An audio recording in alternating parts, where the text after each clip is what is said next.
मुझे अमेरिका आए हुए तकरीबन 11 से 12 साल हो गए हैं, और जब मैं यहाँ पर आया था उस वक्त अपनी जेब में सिर्फ उतने ही पैसे लेकर आया था जितने यहाँ पर इमिग्रेशन सर्विसेज की फ़ीस वगैरह देनी होती है, जो कोई बड़ी रकम नहीं होती।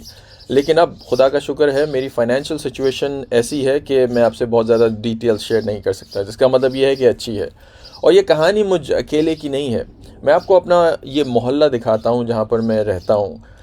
यहाँ पर जितने भी आप घर देख सकते हैं उसमें मेजॉरिटी ऑफ तादाद लोगों की जो है, आई वुड से कि 90% से ज़्यादा लोग इन घरों को ओन करते हैं, इनके अपने घर हैं, किराए पर नहीं रहते। और इनमें से जितने भी लोगों को मैं यहाँ पर जानता हूँ, और बहुत सारे लोगों को जानता हूँ, कई पाकिस्तान से हैं, कई इंडिया से हैं, कई बांग्लादेश से हैं, बहुत सारे लोग ऐसे हैं जो यहाँ पर पैदा होकर बड़े हुए हैं। और आज तक मुझे कोई ऐसा शख्स इन घरों में रहने वाला नहीं मिला जिसे अपने माँ बाप की तरफ से या किसी बाप दादा की जायदाद से बहुत सारे पैसे मिले हों और उसने उससे ये घर ख़रीदा हो।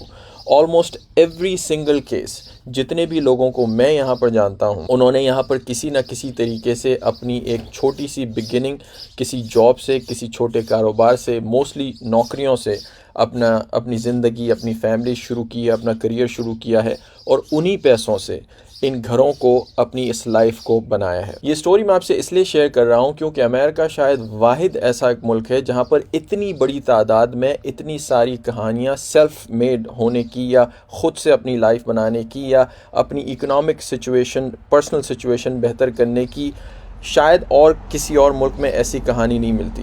अमेरिकन सिटीज़नशिप हासिल करना, अक्सर लोग ये कहते हैं कि अमेरिका का आपको पासपोर्ट मिल जाए तो उसके फ़लाने फ़ायदे हैं, फ़लाने फ़ायदे हैं। मेरी नज़र में अमेरिकन पासपोर्ट या सिटीज़नशिप हासिल करने का फ़ायदा ये नहीं है कि आप दुनिया के 150 या 200 ममालिक में आसानी से घूम सकते हैं, बल्कि इसकी असल जो वर्थ है, असल वैल्यू है, वो ऐसी कहानियों में आपकी नज़र आती है। दुनिया का शायद ही कोई ऐसा मुल्क हो, या बहुत ही कम ऐसे ममालिक हैं जहाँ पर इतनी बड़ी तादाद में इतने सेल्फ मेड लोग आपको नज़र आते हैं। बहुत सारे ममालिक हैं जहाँ पर आपको इकोनॉमिक अपॉर्चुनिटीज़ तो मिल जाती हैं, लेकिन आपको वहाँ पर सिटीज़नशिप नहीं मिलती। आप पूरी ज़िंदगी काम कर लें, उल्टे लटक जाएं, लेकिन वहाँ की आपको सिटीज़नशिप नहीं मिलती। बहुत सारे ममालिक ऐसे भी हैं जहाँ पर आपको पैसे देकर सिटीज़नशिप तो मिल जाती है, लेकिन इकोनॉमिक अपॉर्चुनिटीज़ ऐसी नहीं मिलती। और शायद कुछ ऐसे भी दुनिया में ममालिक हैं जहाँ पर आपको सिटीज़नशिप भी मिल जाए और इकोनॉमिक अपॉर्चुनिटी भी मिल जाए, लेकिन आज़ादी, फ्रीडम नहीं मिलती। बोलने की आज़ादी, सोचने की आज़ादी, जो भी चाहें ओन करने की आज़ादी, ये सारी तमाम चीज़ें आपको अमेरिका में, और लाखों की तादाद में स्टोरियां आपको सुनने की मिलेंगी। दुनिया के तमाम कोनों से यहाँ पर लोग आते हैं और इस किस्म की स्टोरियाँ आपको यहाँ पर मिलती हैं। मेजॉरिटी तादाद में लोग इसी तरीके से मिडिल क्लास एवरेज ज़िंदगी गुजारते हैं। बहुत सारे ऐसे लोग भी हैं जो और ज़्यादा अच्छे करते हैं, और कुछ लोग ऐसे भी हैं जो जेल में भी हैं।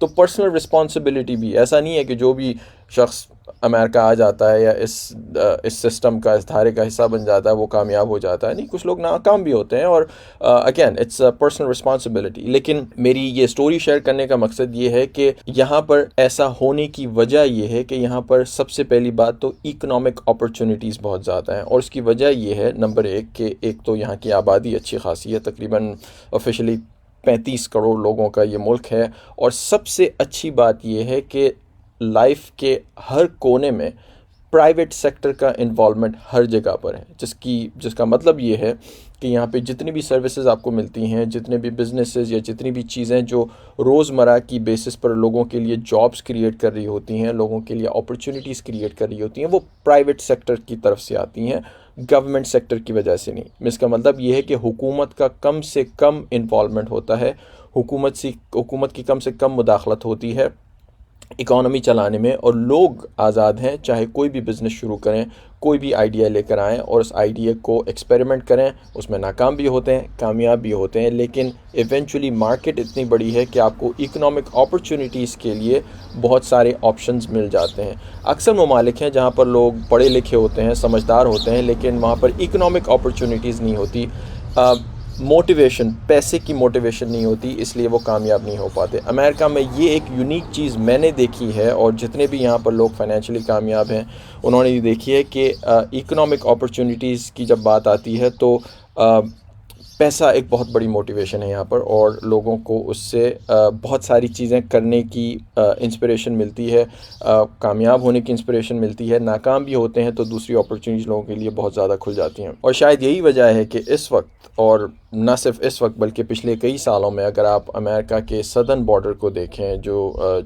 जनूबी अमेरिका का बॉर्डर है, मेक्सिको या लैटिन अमेरिका से मिलता है, लाखों की तादाद में हर साल लोग इलीगली यहाँ पर बॉर्डर क्रॉस कर रहे होते हैं, ये जानकर भी कि ऐसा करना उनके लिए गैर कानूनी है, उनकी जान को जोखिम में डालता है। बहुत सारे चैलेंजिंग रास्तों से गुजर कर, बहुत सारी बुरी जगहों से गुजर कर वो अमेरिका में इलीगली दाखिल होने के लिए आते हैं, सिर्फ इस उम्मीद पर कि यहाँ पर एक मरतबा अगर वो दाखिल हो जाएंगे तो भले वो इलीगल भी होंगे तो उनको बहुत सारी ऐसी इकोनॉमिक अपॉर्चुनिटीज़ मिल जाएंगी जिसके तहत उनकी लाइफ जहाँ से वो आए हैं वहाँ से यहाँ पर बेहतर होगी। ये बात मैं किसी ख़ास मुल्क की या अमेरिका की या किसी की भी बड़ाई साबित करने के लिए नहीं कह रहा हूँ, ये बात मैं इस चीज़ की बड़ाई को साबित करने के लिए कह रहा हूँ कि किसी भी मुल्क में, चाहे अमेरिका हो, पाकिस्तान हो, इंडिया हो, रशिया हो, कहाँ पर भी, वहाँ पर अगर आप ऐसे हालात क्रिएट कर देंगे जिसमें लोगों को ये कॉन्फिडेंस आ जाए कि वो मुल्क के किसी भी कोने में जाकर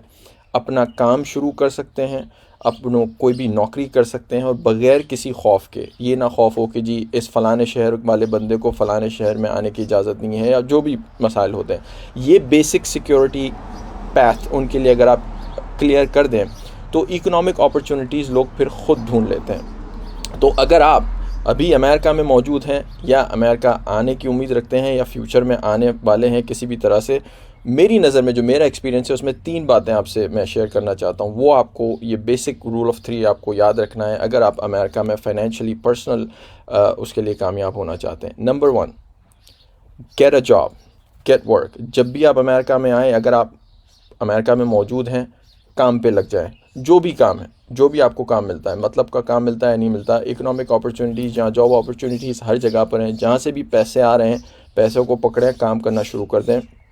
बिकॉज़ जितना टाइम आप उस पर ज़ाया करेंगे उतने ज़्यादा पैसे ज़ाया करेंगे। नंबर 1। दूसरी बात ये कि जो भी आपको पैसे मिल रहे हैं उसमें सेव ज़रूर कीजिए, जितने ज़्यादा आप पैसे सेव कर सकते हैं और कर सकते हैं। जितनी भी टाइट पोजीशन होती है, लोग यहाँ मिनिमम वेज पे भी काम कर रहे होते हैं, मैंने देखा है। अगर आप ये तहिया कर लें, अगर आप ये डिसाइड कर लें कि आपको पैसे सेव करने हैं, तो आप पैसे यहाँ पर सेव कर सकते हैं बहुत सारी चीज़ों से। तो नंबर 1 आपको जॉब, कोई भी काम करना है। नंबर 2 आपको पैसे सेव करने हैं ओवर द टाइम, जो कि आपको बाद में बहुत सारी चीज़ों में काम आएंगे। और number 3, don't settle for anything. हमेशा बेचैन रहना है।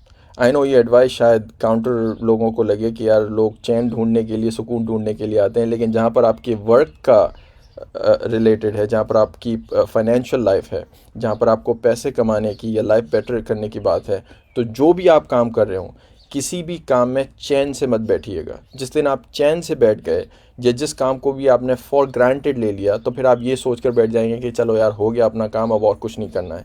If you want to grow, अगर आपको पैसे कमाने हैं या अगर आपको ग्रो करना है, तो कभी भी चैन से नहीं बैठना। हमेशा थोड़ी बहुत बेचैनी आपको अपने जहन में रखनी है, और वो बेचैनी आपको एक सीढ़ी से दूसरी सीढ़ी पर ले जाएगी। अमूमन लोग इसीलिए उनकी प्रोग्रेस स्लो हो जाती है या रुक जाते हैं, क्योंकि वो ये डिसाइड कर लेते हैं या गिव अप कर लेते हैं अपनी लाइफ में कि भाई जो मिल गया बस वो ठीक है, उससे आगे नहीं बढ़ना। Which again is a good thing. You have to be thankful, you should be thankful for whatever you have, अच्छी बात है। लेकिन जहाँ पर फाइनेंशियल ग्रोथ की बात है, आपको एक अच्छे खासे लेवल की बेचैनी अपने जहन में ज़रूर रखनी है, और यही वो बेचैनी है जो आपको एक सीढ़ी से दूसरी सीढ़ी पर हर वक्त लेकर जाएगी। आप कभी भी सेटल नहीं होंगे, आप कभी भी जो भी आपके पास मौजूद है उससे 100% सेटिस्फाई नहीं होंगे, और आपको हमेशा ये होगा कि you have to grow more and more. And obviously जब आप ग्रो करेंगे तो उससे ना सिर्फ आपका फ़ायदा है, बल्कि आपके इर्द गिर्द जो लोग हैं उनका भी फ़ायदा है, आपकी फैमिलीज़ का फ़ायदा है, और आने वाली जनरेशन जो आपकी है या आने वाले लोग जो आपके फैमिली मेम्बर्स हैं, बाहर से आते हैं, उनके लिए लाइफ थोड़ी ज़्यादा ईजी हो जाती है आपके मुकाबले में। I hope that make sense to you. I know हर किसी का अपना अपना एक्सपीरियंस होता है, हर किसी की अपनी अपनी फ़िलासफ़ी होती है। जो मैं देखता हूँ, जो मैंने यहाँ पर देखा है, समझा है, वो मैं आपसे सोचा कि मैं आपसे शेयर करूँगा। Thank you very much for watching. अगर आपने ऑलरेडी मेरा यूट्यूब चैनल सब्सक्राइब नहीं किया है तो please go ahead and subscribe to it. That's it, see you next time.